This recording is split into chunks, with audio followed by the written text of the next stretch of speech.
যাদেরকে স্বাভাবিকভাবে কবর দিয়ে কবরস্থানে রাখা হয়েছিল কবর থেকে উঠবে, যারা বিমান দুর্ঘটনায় মারা গিয়েছে ওই ছাইগুলো থেকে উঠবে, যারা সাগরের মধ্যে মারা গিয়েছে সেখান থেকে উঠবে, যে যেখানে ছিল ওইখান থেকে উঠবে। সুবহানাল্লাহ।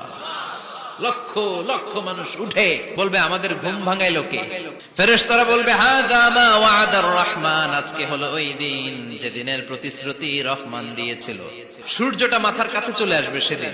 সূর্যের প্রচন্ড তাপে মাথার মগজগুলো ভাতের মাড়ের মতো গলে গলে নাকের ছিদ্র আর কানের ছিদ্র দিয়ে বেয়ে বেয়ে পড়বে। জিহ্বাটা তৃষ্ণায় বেরোতে বেরোতে নাভি পর্যন্ত এসে ঝুলে থাকবে।